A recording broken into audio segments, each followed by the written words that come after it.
Social মিডিয়ায় প্রচারের প্রভাবে বিকলাঙ্গ পরিযায়ী শ্রমিক পেল হুইল চেয়ার। এমনই অভাবনীয় ঘটনা ঘটেছে মালদা জেলার হরিশ্চন্দ্রপুর 1 নম্বর ব্লকের ভিঙ্গল গ্রাম পঞ্চায়েতের রহমতপুর গ্রামে।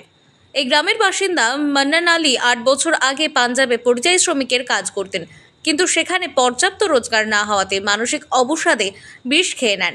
স্থানীয়দের উদ্যোগে সেখানে স্থানীয় হাসপাতালে ভর্তি হয়ে প্রাণ ফিরে পেলেও আজীবনের মতো বিকলাঙ্গ হয়ে যান তিনি। হারিয়ে ফেলেন কর্মক্ষমতা। এরপর গ্রামে ফিরে আসেন। স্ত্রী ও ছোট ছোট 3 ছেলেকে নিয়ে প্রায় অনাহারে অর্ধহারে দিন কাটাচ্ছিলেন। এলাকারই একটি স্বেচ্ছাসেবী সংস্থা সোশ্যাল মিডিয়াতে এই শ্রমিকের দুর্দশার কথা পোস্ট করেন। তারপরেই নড়েচড়ে বসে প্রশাসন। জেলা শাসকের নির্দেশে আজ তার বাড়িতে গিয়ে ওই শ্রমিককে একটি হুইল চেয়ারের ব্যবস্থা করে দেন হরিশ্চন্দ্রপুর 1 নম্বর ব্লকের বিডিও সৌমেন মণ্ডল। তিনি বলেন, এই শ্রমিকের অবস্থা দেখলাম, সরকারিভাবে সমস্ত রকম সাহায্যের ব্যাপারে উদ্যোগী হব। প্রশাসনের তরফ থেকে আরও কিছু করা যায় কিনা সেটাও নজর দেওয়া হবে।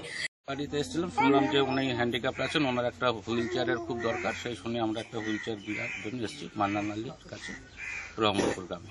সামনেই আমি সেটা ব্যবস্থা করে দেবো। আগে তো যোগাযোগ করিনি, ওনার মায়ের কার্ড আছে, ওনার মায়ের কার্ডের সঙ্গে ওনার নামটা ইনক্লুড করে দেবো। আগামী সোমবারের মধ্যে হয়ে যাবে। সার্টিফিকেটে হোক, সার্টিফিকেটের জন্য হসপিটালে যোগাযোগ করতে বলে দিচ্ছি, প্রসেস বলে দিচ্ছি। সার্টিফিকেট হয়ে গেলে ভাতা হয়ে যাবে। ব্লক থেকে কোনো সুবিধা, যেটা স্পেশাল চেয়ার যেটা আছে সেটা প্রতি মাসে মাসে দেওয়ার ব্যবস্থা করবে। এদিকে মান্নান আলী বলেন, পাঞ্জাবে কাজ করতে গিয়েছিলাম, কিন্তু সেখানে অর্থ উপার্জন ঠিকমতো হচ্ছিল না, তাই মানসিক অবসাদে ভুগছিলাম। তাই রাগের মাথায় নিজের জীবন শেষ করতে বিষ খেয়েছিলাম। 2 মাস চিকিৎসা চলার পরে আমি খানিকটা সুস্থ হলেও আমি চলাফেরার ক্ষমতা হারিয়ে ফেলেছিলাম।